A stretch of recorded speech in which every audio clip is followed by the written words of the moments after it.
Pak Somad duduk di beranda rumah bambunya yang sederhana. Pandangannya menerawang ke arah sawah yang kering dan retak-retak. Hujan belum turun selama berminggu-minggu, dan hasil panen tahun ini sudah dapat dipastikan tidak akan mencukupi kebutuhan keluarganya. Di sampingnya, istrinya, Bu Lasmi, sedang menenun tikar dengan wajah cemas. Anak-anak mereka yang masih kecil bermain tanpa alas kaki, tertawa riang meski perut mereka mulai sering kosong. Suatu sore, Mbah Wiryo, seorang dukun tua yang dikenal bijak di desa itu, datang berkunjung. Ia membawa cerita lama yang membuat telinga Pak Somad tergerak. "Pak Somad, kau tahu tentang dusun Karangbenda, bukan?" tanyanya dengan suara serak. Pak Somad menggeleng. Mbah Wiryo tersenyum samar. "Dusun itu bukan sembarang dusun," katanya. "Di sana ada emas dan permata yang tak habis-habis. Tapi itu tempat gaib, bukan untuk sembarang orang. Banyak yang tergoda mencari kekayaan di sana, tapi tidak pernah kembali." Cerita itu seperti percikan api di hati Pak Somad yang lelah. Ia membayangkan keluarganya hidup berkecukupan, tidak lagi khawatir tentang makanan, pakaian, atau sekolah untuk anak-anaknya. Ia mencoba bertanya lebih jauh, tetapi Mbah Wiryo memperingatkan, "Harta di sana bukanlah berkah, melainkan kutukan. Jika kau ingin selamat, jangan pernah memikirkannya lagi." Namun, bayangan tentang emas dan permata di dusun Karangbenda terus menghantuinya. Ia memikirkan istrinya yang bekerja keras, anak-anaknya yang tumbuh dalam kekurangan, dan impian untuk mengubah nasib keluarga. Ia merasa ini adalah kesempatan yang tak boleh dilewatkan. Keesokan harinya, dengan tekad yang bulat, Pak Somad memutuskan untuk pergi mencari dusun Karangbenda. Ia mengemasi bekal seadanya, sepotong roti jagung, sebotol air, dan pisau tua miliknya. Istrinya mencoba mencegah, tetapi ia hanya berkata, "Ini untuk masa depan kita. Kalau berhasil, kita tidak perlu hidup miskin lagi." Bu Lasmi hanya bisa menangis ketika Pak Somad melangkah pergi. Ia tahu suaminya keras kepala, dan tidak ada yang bisa menghentikannya. Namun, di hatinya, ia merasakan firasat buruk. Dengan langkah mantap, Pak Somad memasuki hutan belantara. Ia tak tahu apa yang menantinya, tetapi tekadnya sudah bulat. Ia akan menemukan dusun Karangbenda, bagaimanapun caranya. Pak Somad melangkah masuk ke hutan lebat di pinggiran desa. Awalnya, perjalanan terasa biasa saja, meski jalan setapak yang ia ikuti mulai tertutup oleh dedaunan yang gugur. Matahari yang terik perlahan tertutup oleh rimbunnya pepohonan, membuat suasana semakin gelap dan dingin. Ia terus berjalan, melewati akar-akar pohon besar yang mencuat seperti ular, seolah ingin menjegal langkahnya. Di satu titik, suara gemerisik daun terdengar di belakangnya. Pak Somad berhenti, menoleh ke belakang, tapi tak ada apa-apa. "Ah, hanya angin," gumamnya, mencoba meyakinkan diri. Namun, semakin jauh ia melangkah, semakin aneh suasana yang ia rasakan. Suara burung dan serangga yang biasanya ramai di hutan tiba-tiba menghilang. Hanya suara langkah kakinya di atas dedaunan kering yang terdengar, seolah-olah hutan sedang mengawasinya. Ketika malam mulai tiba, ia memutuskan untuk beristirahat di bawah pohon besar. Pak Somad menyalakan api kecil dari ranting-ranting kering yang ia kumpulkan. Cahaya api itu menjadi satu-satunya penerang di tengah kegelapan hutan. Namun, saat ia hampir terlelap, suara aneh mulai terdengar, seperti orang-orang sedang berbisik dalam bahasa yang tak ia mengerti. Pak Somad membuka matanya lebar-lebar. "Siapa di sana?" serunya dengan nada bergetar. Dari sudut matanya, ia merasa ada bayangan yang bergerak di antara pepohonan. Pak Somad mengangkat pisau kecil yang ia bawa, mencoba berjaga-jaga. "Jangan main-main. Aku hanya mencari jalan, bukan untuk mengganggu," teriaknya. Malam itu terasa begitu panjang. Pak Somad tak berani memejamkan mata. Ia hanya duduk di dekat api, menggenggam pisaunya erat-erat, berharap pagi segera datang. Keesokan harinya, ia melanjutkan perjalanan. Jalan setapak yang ia ikuti semakin sulit dilalui. Semak-semak berduri menghalangi langkahnya, dan beberapa kali ia terpeleset karena jalan yang licin. Di tengah perjalanan, ia bertemu dengan seorang pria misterius yang berdiri di tengah jalan. Pria itu mengenakan pakaian serba hitam dan membawa tongkat kayu. Wajahnya tirus, dan sorot matanya begitu tajam hingga membuat Pak Somad bergidik. "Kau mencari dusun karang benda, bukan?" tanya pria itu tanpa basa-basi. Pak Somad tertegun. Ia ragu untuk menjawab, tapi akhirnya mengangguk. "Kau tahu di mana tempat itu?" Pria itu mengulurkan sesuatu, sebuah peta kusam yang tampak sudah sangat tua. "Ikuti peta ini. Tapi ingat, jangan terlalu lama di sana. Desa itu bukan tempat yang aman." Pak Somad menerima peta itu dengan tangan gemetar. Ia ingin bertanya lebih banyak, tetapi pria itu sudah menghilang begitu saja, seolah ditelan kabut hutan. Dengan peta di tangan, Pak Somad melanjutkan perjalanan. Meski hatinya diliputi rasa takut, ia merasa semakin dekat dengan tujuan. Tekadnya untuk menemukan dusun karang benda semakin kuat, meskipun ia mulai bertanya-tanya, apa sebenarnya yang menantinya di sana? Pak Somad melangkah dengan hati-hati, mengikuti peta yang diberikan pria misterius di hutan. Jalan setapak yang ia lalui semakin aneh, pepohonan di sekitarnya semakin besar dan rapat, seolah membentuk lorong alami yang menuntunnya ke suatu tempat. Aroma tanah basah bercampur wangi bunga yang tidak ia kenali tercium di udara. Namun, ada sesuatu yang tidak biasa. Suasana di sekitarnya terasa terlalu sunyi, bahkan desiran angin pun seperti menghilang. Ketika ia melewati tikungan terakhir, pemandangan luar biasa muncul di depan matanya. Sebuah desa berdiri megah di tengah lembah hijau. Sawah-sawah membentang luas, air sungai mengalir jernih seperti kristal, dan rumah-rumah besar berdiri dengan arsitektur yang tidak pernah ia lihat sebelumnya. Dada Pak Somad berdebar-debar. Inilah dusun karang benda yang selama ini hanya ia dengar dari cerita. Langkahnya terhenti di pinggiran desa.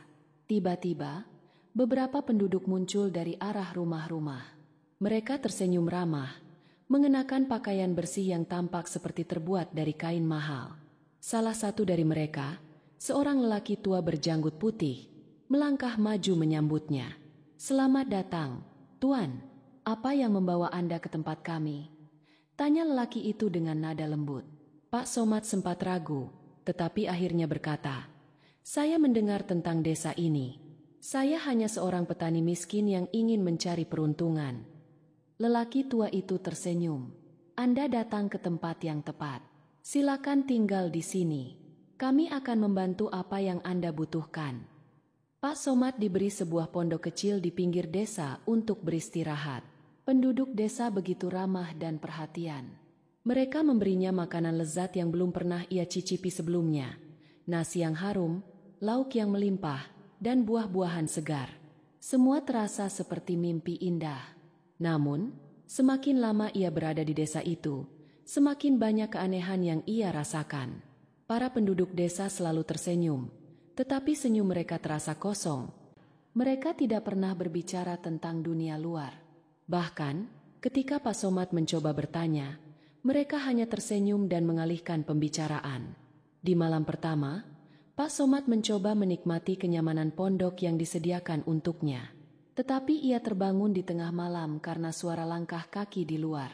Ia mengintip dari balik jendela dan melihat sesuatu yang membuat bulu kuduknya berdiri. Para penduduk desa berkumpul di tengah lapangan. Dia membisu sambil menghadap ke langit. Gerakan mereka kaku. Pak Somad mundur perlahan dari jendela. Hatinya diliputi rasa takut. Namun, ia mencoba menghibur dirinya sendiri.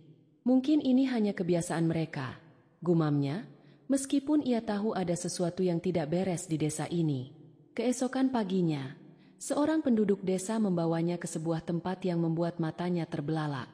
Di tengah desa, ada sebuah gudang besar yang pintunya terbuat dari kayu berukir indah.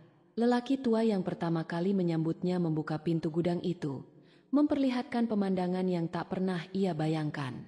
Di dalam gudang, ada tumpukan emas, permata, dan perhiasan yang memantulkan cahaya matahari hingga menyilaukan mata.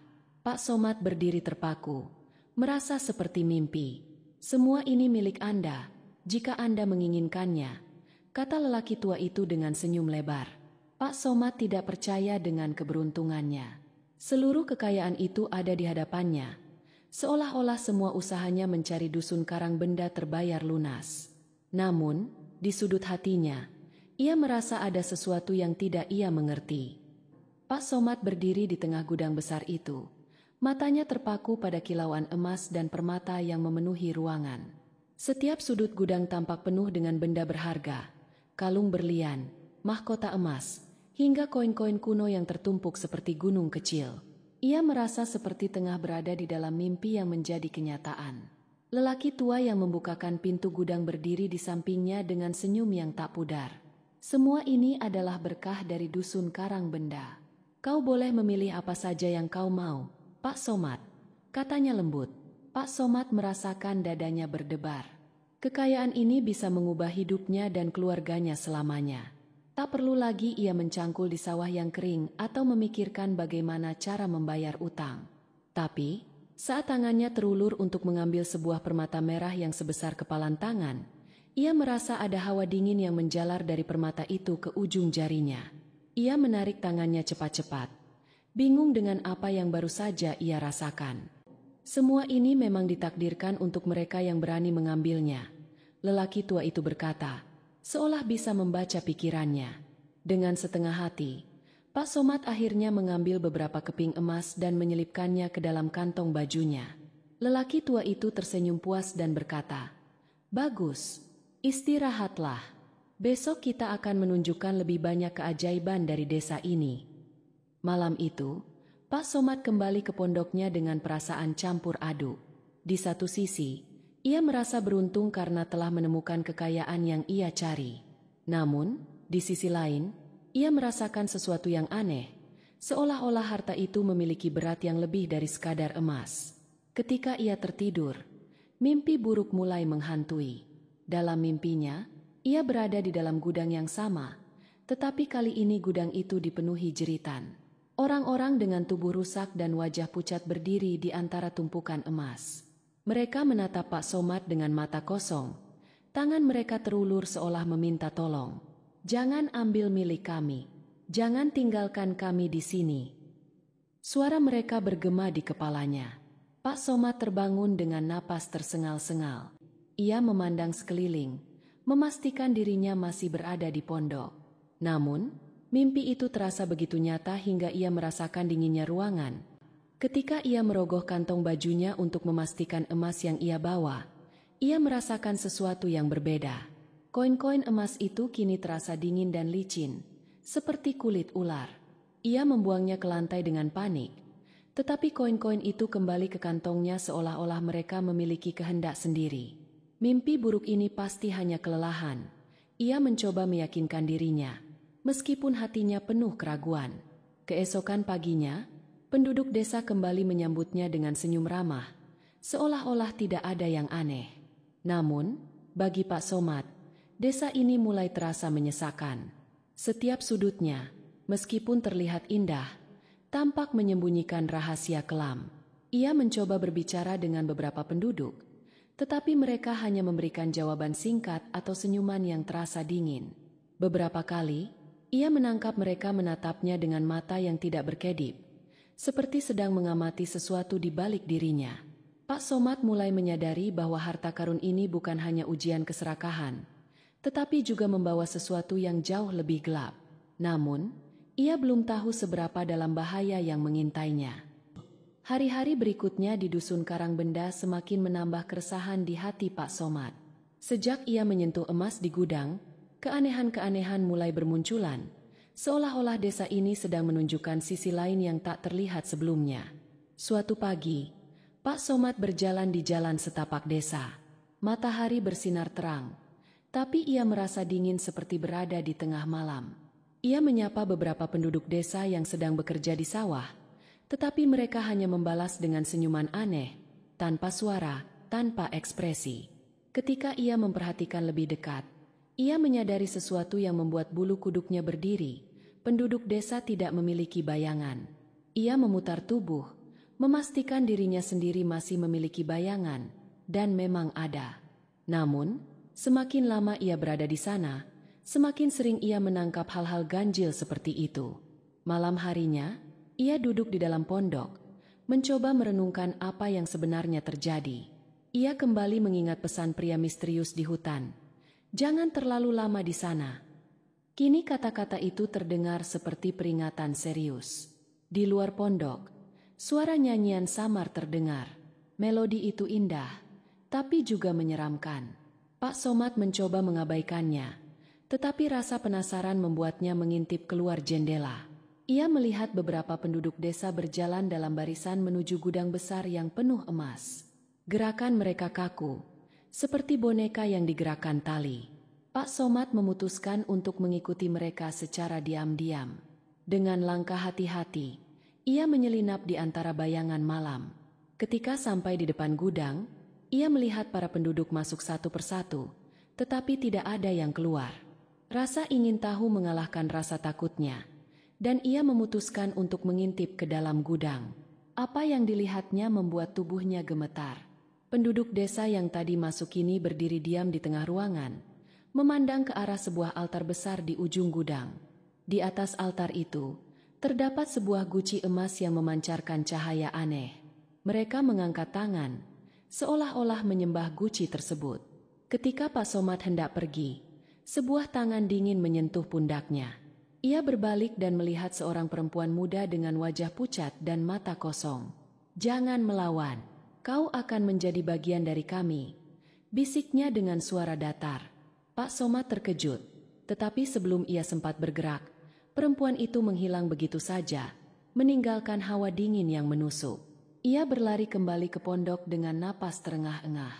Di dalam pondok, ia mendapati tumpukan emas yang sebelumnya ia buang kini tersusun rapi di atas meja, seolah-olah mengolok-oloknya.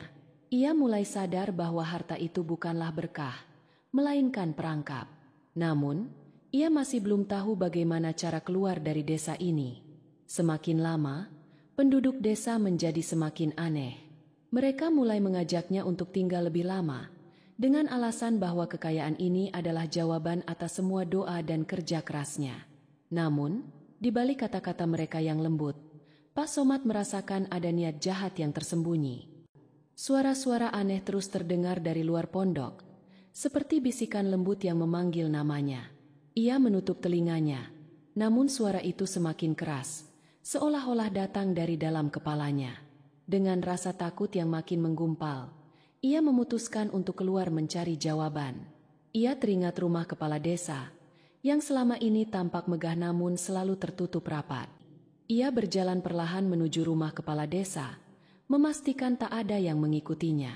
Sesampainya di sana, pintu rumah itu terbuka sedikit, seperti mengundangnya untuk masuk. Dengan ragu, ia mendorong pintu itu dan masuk ke dalam. Rumah itu gelap dan dingin. Bau lembab menyengat hidungnya. Ia menyalakan lampu minyak yang ada di dekat pintu, dan cahaya redup mulai menyoroti ruangan. Di dinding, tergantung lukisan-lukisan besar penduduk desa, namun wajah mereka terlihat aneh. Mata mereka kosong dan bibir mereka melengkung dalam senyuman menyeramkan. Pak Somad terus berjalan, hingga ia menemukan sebuah ruangan kecil di ujung lorong. Pintu ruangan itu terkunci, tetapi ia mendapati sebuah kunci tergantung di paku dekat pintu. Dengan tangan gemetar, ia membuka pintu itu. Ruangan tersebut penuh dengan buku-buku tua, tetapi satu buku di tengah meja menarik perhatiannya. Buku itu bersampul kulit hitam dengan tulisan berwarna emas di bagian depan. Kutukan Karang Benda. Pak Somad membuka buku itu dan mulai membaca. Di dalamnya tertulis kisah panjang tentang asal-usul desa ini. Dulu, Dusun Karang Benda adalah desa yang makmur. Penduduknya hidup bahagia hingga suatu hari mereka menemukan guci emas yang terkubur di tengah hutan. Guci itu membawa kekayaan luar biasa bagi desa, namun juga mengubah penduduknya menjadi serakah. Karena keserakahan mereka, para penduduk melanggar aturan yang diberikan oleh leluhur mereka. Guci itu sebenarnya adalah wadah kutukan yang dibuat untuk mengurung roh-roh jahat. Ketika guci itu dibuka, roh-roh itu merasuki penduduk desa, mengutuk mereka untuk hidup abadi sebagai penjaga harta yang tidak pernah bisa mereka nikmati. Setiap orang luar yang datang ke desa dan tergoda oleh harta itu akan mengalami nasib yang sama, menjadi bagian dari kutukan. Buku itu juga menyebutkan bahwa satu-satunya cara untuk menghentikan kutukan adalah dengan menghancurkan guci emas tersebut. Namun, guci itu dijaga oleh roh-roh kuat yang tidak akan membiarkan siapapun mendekatinya. Pak Somad merasa tubuhnya bergetar. Semua keanehan yang ia alami mulai masuk akal. Penduduk desa ini bukanlah manusia biasa. Mereka adalah makhluk yang terperangkap dalam kutukan. Dan kini, ia pun berada di ambang nasib yang sama. Ketika ia menutup buku itu, ia mendengar langkah kaki mendekat. Ia mematikan lampu minyak dan bersembunyi di balik lemari kayu besar. Dari celah lemari, ia melihat beberapa penduduk desa masuk ruangan itu. Mata mereka kosong, dan mereka mengendus udara seperti sedang mencari sesuatu. Dia sudah tahu. Salah satu dari mereka berkata dengan suara serak, "Jangan biarkan dia pergi." Pak Somad menahan napas, berharap mereka tidak menemukannya. Setelah beberapa saat yang terasa seperti selamanya, penduduk desa itu akhirnya pergi. Namun, Pak Somad tahu waktunya semakin sempit. Jika ia tidak segera menghancurkan guci itu, ia akan terperangkap di dusun karang benda selamanya. Dengan membawa keberanian yang tersisa, ia memutuskan untuk mencari guci emas tersebut, meskipun ia tahu bahaya besar sedang menunggunya. Pak Somad meninggalkan rumah kepala desa dengan jantung berdegup kencang. Kini ia tahu bahwa guci emas itu adalah kunci dari segala kutukan yang melingkupi dusun karang benda. Ia harus menghancurkannya, tetapi ia sadar tugas itu jauh dari mudah. Desa ini tampak hidup, seolah-olah ia sedang diawasi. Angin dingin yang berhembus membawa bisikan samar, sementara bayangan gelap tampak melintas di sudut-sudut matanya. Penduduk desa yang biasanya ramah, kini tampak lebih menyeramkan. Tatapan mereka kosong namun menusuk, seolah-olah menembus jiwanya. Pak Somad berjalan ke arah gudang emas, tempat ia terakhir kali melihat guci itu. Namun, setiap langkah terasa berat. Jalan yang sebelumnya lurus kini berubah menjadi berliku dan menyesatkan. Ia merasa seperti berjalan dalam lingkaran tanpa ujung.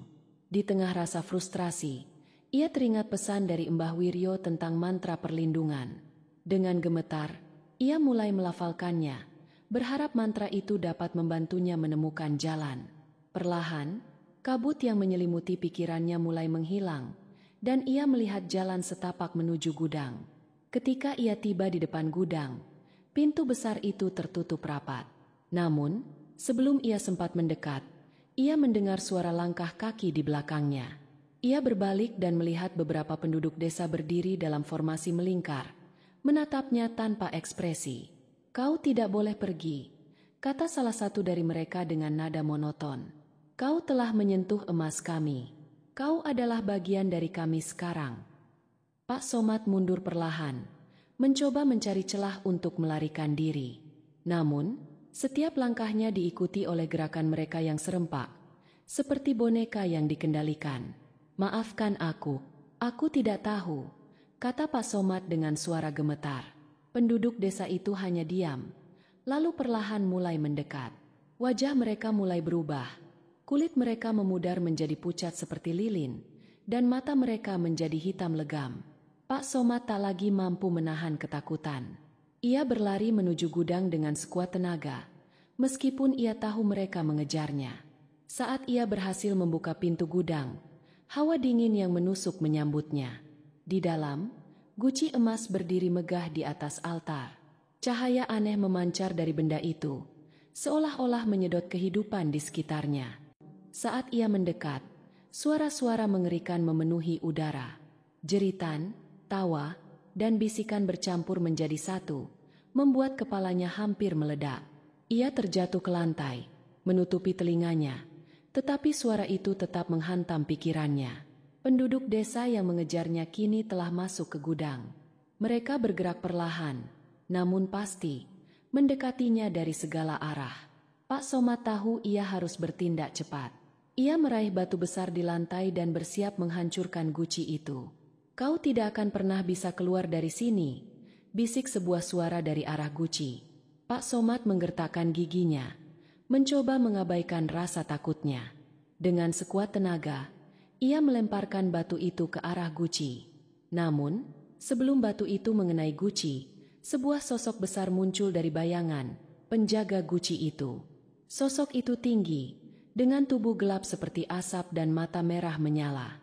Ia menghalangi Pak Somad, mengeluarkan suara geraman rendah yang mengguncang gudang. Pak Somad merasa lututnya lemas, tetapi ia tahu ini adalah satu-satunya kesempatan untuk menghancurkan kutukan. Dengan sisa keberaniannya, ia mengangkat batu itu lagi, siap menghadapi apapun yang akan terjadi. Pak Somad berdiri di depan guci emas yang memancarkan cahaya aneh, bergetar dengan aura yang mencekam. Suara-suara yang memenuhi ruangan mulai berubah menjadi jeritan yang menggema, seperti ratusan suara memohon dan memperingatkan. Ia tahu bahwa guci ini adalah sumber dari segala kengerian di dusun Karang Benda. Namun, ia juga sadar bahwa menghancurkan guci ini tidak akan mudah. Ia merasakan hawa dingin merayap di sekelilingnya, seakan ada kekuatan tak terlihat yang mencoba menghalanginya. Seketika, guci itu mulai mengeluarkan kabut hitam pekat, dan sosok bayangan bermunculan di sekitarnya. Mereka melayang, mengawasinya dengan tatapan kosong, lalu melingkar seperti hendak menutup aksesnya ke guci. Pak Somad menarik napas dalam, mencoba mengingat semua ajaran Mbah Wiryo. Ia mengeluarkan secari kain yang diberikan oleh sang dukun, lalu melilitkannya di tangannya. Ia percaya benda ini bisa memberikan perlindungan di saat genting. Dengan langkah mantap, ia mendekati guci itu. Saat ia mengangkat batu besar yang ada di dekatnya, sosok-sosok bayangan itu mulai bergerak cepat, melingkari tubuhnya. Suara-suara berbisik semakin jelas di telinganya, memintanya berhenti, menakut-nakutinya dengan bayangan keluarganya. Ia menggertakkan giginya, mengabaikan rasa takut yang terus menghantam pikirannya. Ketika batu itu diayunkan ke guci, ia merasakan kekuatan besar yang menahan tangannya. Guci itu bergetar keras, tetapi hanya retak kecil yang muncul di permukaannya. Dari retakan itu, keluar cahaya yang lebih terang dan suara gemuruh yang semakin menekan. Pak Somad tahu, retakan ini adalah awal. Ia harus menyelesaikan apa yang telah ia mulai. Batu itu diayunkan kembali dengan tenaga yang tersisa. Kali ini lebih kuat. Retakan semakin besar, dan kabut hitam di sekitarnya mulai berkurang, seolah-olah kekuatan di dalam guci itu melemah. Namun, ketika ia bersiap untuk menghantam guci sekali lagi, bayangan-bayangan itu berubah agresif. Salah satu dari mereka mencoba mendorongnya, membuatnya terjatuh. Pak Somad berguling cepat, menghindari serangan bayangan lainnya yang melayang rendah. Dengan sisa tenaga dan keberanian yang tersisa, ia bangkit. Ia mengayunkan batu itu sekali lagi ke guci dengan teriakan keras. Suara retakan yang tajam memenuhi ruangan, diikuti ledakan cahaya yang sangat terang. Bayangan-bayangan itu berhenti. Tubuh mereka seperti tertarik ke arah guci yang kini mulai hancur. Ketika guci itu pecah sepenuhnya, desa mulai bergetar. Rumah-rumah yang megah runtuh satu persatu, dan tanah di bawahnya merekah. Pak Somad melihat ke sekeliling, menyadari bahwa ia harus segera keluar sebelum semuanya runtuh. Dengan langkah tergesa, ia meninggalkan gudang, melintasi desa yang kini berubah menjadi reruntuhan. Ia mendengar suara samar, seperti ucapan terima kasih yang tertinggal di udara, sebelum semuanya kembali sunyi.